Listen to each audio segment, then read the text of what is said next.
Would you ever think that Reverend Lena would tell you to give up? You know, I sometimes love playing with words because I'm one of those people that sometimes there's claw marks and stuff when I'm trying to let it go. And I've learned to get better and better because it is in the way that we will win in more ways than we want or realize. Okay, so it was many years ago that Elijah and I went to our first fair that had little rides and stuff like that, that he discovered he doesn't like rides that take him high or jerk him around. And he learned this by doing one that bounced up and down. And it was the longest few minutes of our lives because we were feeling and seeing that he wasn't enjoying it. He got off that ride. All the little friends ran to the next ride. We got there. He looked at that ride, he looked back, and he looked up at me and he says, "Mama, I'm not riding that ride. Because that ride is going to make me feel the same way that that ride made me feel. So I'm going to say no." And that was actually much more powerful than what I thought about, because how many times in our lives do we keep riding the same roller coaster? Or attach ourselves to a roller coaster, or hang out with a roller coaster. You get what I'm saying? That's that thing that there's always something going on, and you know, but everybody's doing it, right? All the other children were excited, and it would have been really easy for him to get caught up in that.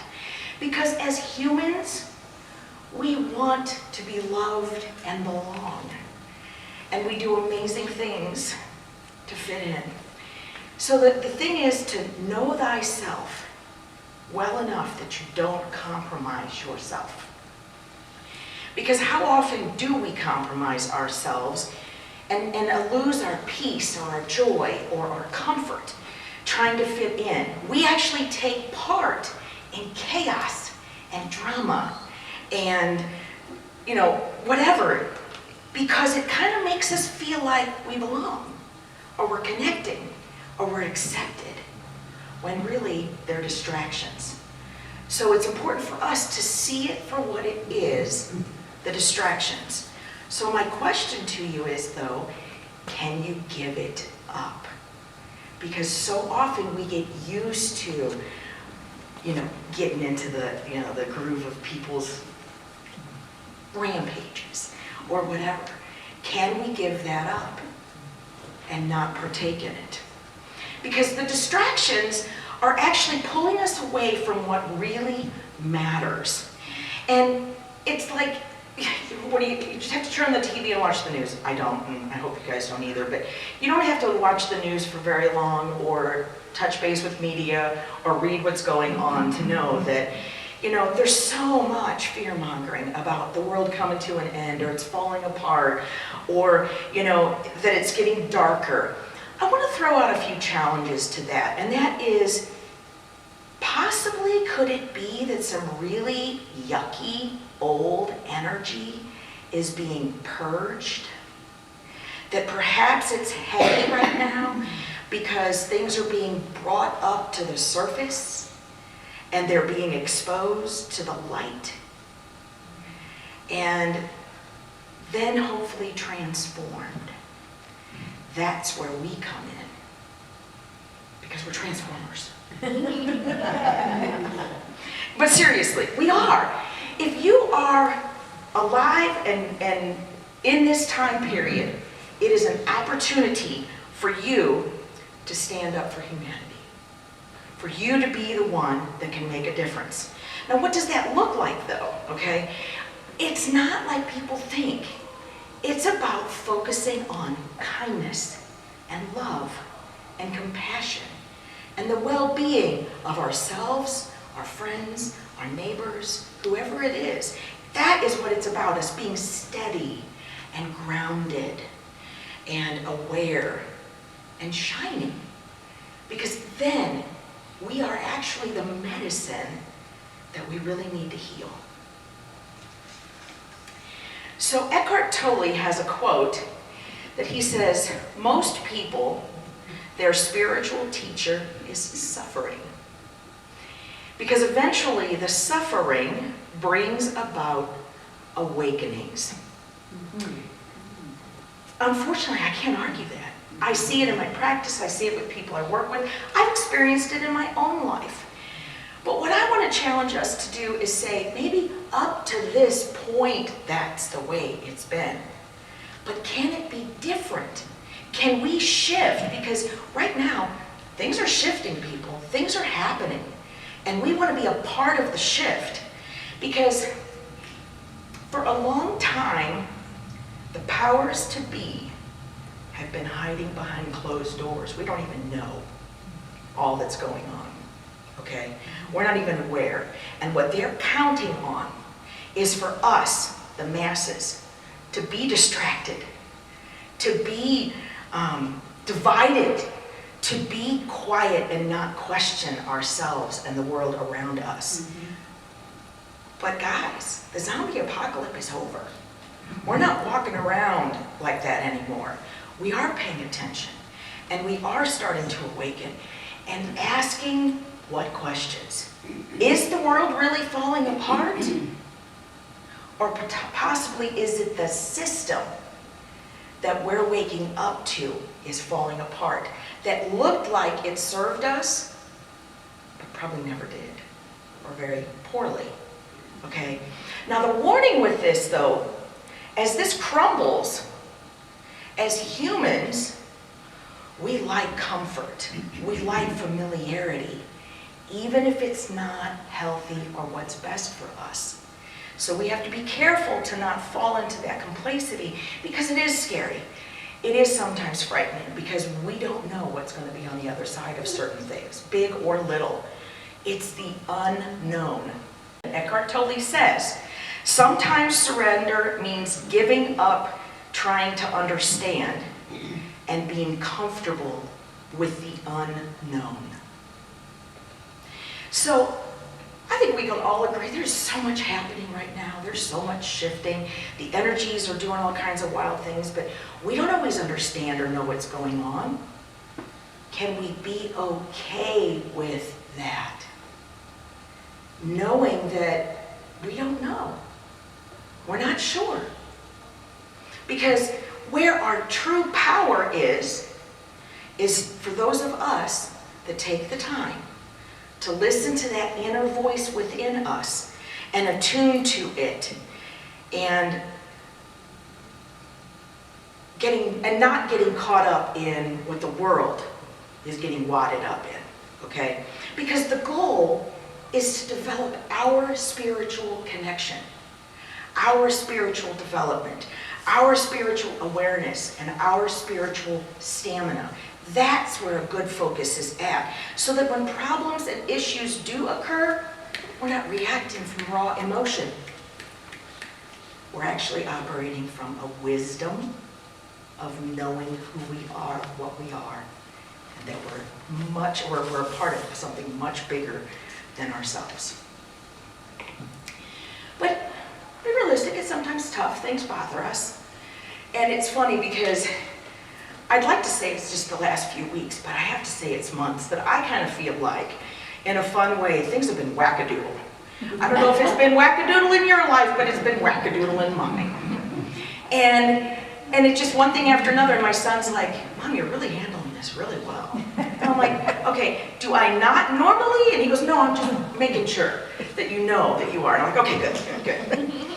So Abraham Hicks describes this really well. They say, you don't go out and rid the world of the things that bother you. You rid yourself of the vibration that is bothering you or allowing it to bothering you. Does that make sense? Picking it up? Okay. Because when you let go and give up the vibration of whatever you're holding on to or clinging on to, that's wrong, they're wrong. How can they get away with that? That is bad. How did this happen to me? This isn't fair. What you're doing is you are opening up a channel of your attention, that energy is flowing. You are feeding it until you make the decision to unplug. And when you unplug, the flow stops. And that will wither and go away. and you will rise and your vibration will get higher. Now there's some naysayers out there that'll say you can't ignore things. I'm not saying ignore. We're not putting our head in the sand. What I'm saying is that we are redirecting the focus. Because when we're putting our attention and our energy's flowing, that's when things get bigger. Okay, so let's redirect it on things that we want, not things that we don't. So the smartest thing to do, which I don't know if you guys will find this hard or not, is just walk away from the chaos. Walk away from the drama. And if you can, don't even entertain it to begin with. Because there's battles to be fought here. There is messes to be cleaned up. We're not denying that. But you want the sting of that? The battles and the messes are us. I saw the look on your face. You knew I was coming, wasn't I? It's us. It's us. It's you. That's where our battles and our cleaning up the mess is. When somebody brings up something and you get triggered, do you get defensive? Do you start fighting against it? Do you come up with excuses? Be honest with yourself. Take a look at it and see what you do. How do you react? You know, do you have the insecurities like Polly was talking about last week? I'm not enough. I'm not loved. Whatever it could possibly be that's programmed or patterned into you. These are the battles and the messes that we can clean up by tuning into ourselves, listening to ourselves, and getting to the point that we know ourselves and our spiritual connection enough to trust it so that we have peace and are protecting that peace. So back to the Elijah thing. I think that sometimes people think you have to have experiences to learn, and that is a big discussion for another time. But I do want to throw out, I truly believe that we can evolve spiritually to a point that we can process things more spiritually with less pain and less suffering. We're not quite there yet, but we're working on it, right? I'm raising my vibration. I'm trying. Every once in a while I get up and I'm like, can we have whatever learning but with less pain and suffering? Can we do that? You know, gotta put it out there. But what I did observe in his learning is that he uses it. He is aware and tuned in and listens to his inner self. And when he gets around situations that he's exposed to, similar situations that made him feel, whether it's the roller coaster or whatever, he doesn't try to argue about it. He just sees it and calls it for what it is. And he'll say, no, enough. I'm ready to go. And you know what? I have always honored that. Do you know why? Because I don't even honor it myself sometimes. We don't honor it in ourselves. How many times have we put ourselves through uncomfortable situations? You know, and it's like, it's riding the same ride. And I think it's interesting. It fascinates me because we as humans oftentimes get stuck in that human cycle and not really think about, why are we really here? Are we just here to be born, grow up, get an education, pay for college, and then pay for all this other stuff, houses, cars, maybe have some kids, have a few vacations, retire and die? Is that it? Really? I know I simplified that a lot. The deeper purpose of us awakening to who we really are, the infinite beings that we are, the sacred vessels that we are, the blessings that we are. How come if I asked you 5 things you liked about yourself, we'd be here for a few minutes. But if I asked you a few things you didn't like about yourself, right? So let that go. Let that go and release it so that we can shine like we know we need to. And I am living on this planet, I promise. And I do not have totally rose-colored glasses. I know that there's a lot going on in the world, in the big world and on our world. But what I want to make sure and remind us is that doesn't mean that the small stuff needs to be ignored or that the small stuff doesn't still need attention. like smiling, like hugs, like going places to have fun, being happy, and doing self-care, whatever you need to do to focus and concentrate on your feel good. That is so important because, and I posted this some time back, it says, you create better energy when you are for something than against something. So what energy do you want to be in?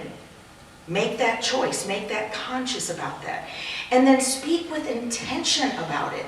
You know, I have to catch myself too sometimes about I can't, I don't, I won't, or, you know, whatever kind of negativity. That's going to block energy, okay? Whereas the I am marvelous, I am fantastic, I am a divine creation of God, I am, you know, whatever it is, the spiritual being that you know you are, that creates and better defines who you really are. How often do you tell yourself those things?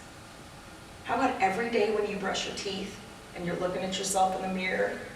Have that conversation with yourself about how freaking marvelous you are, okay? And when you attract things, you know, I attract prosperity, abundance, love, you know, whatever it is that you want, you're calling that stuff to you. And then surround yourself with people that do the same kind of thing. You know, and releasing. This is the good one, is that when you release, I give up, I let go. This clears the path and patterns for you to move much smoother through it. Because I don't know about you guys, but sometimes I get tired of fighting the fight. I want to be living the life, you know, and I'm not getting anywhere. So my best advice you can get out of this talk, you ready? Mm-hmm. Chill out. Chill out. Take it easy. Have faith that no matter what the situation is, it is temporary and it will resolve itself. You do your part, but there's got to be a point that you give it up and let the universe and the higher power take care of it. Okay? Now, you have a choice, and this is your choice. However uncomfortable or miserable you want to be is up to you. That's a tough one sometimes to take because it's how you think and act. So think and act with love. Know and trust your spiritual connection, that you are guided, you are protected, you are never alone, through all unknown, through unclear paths.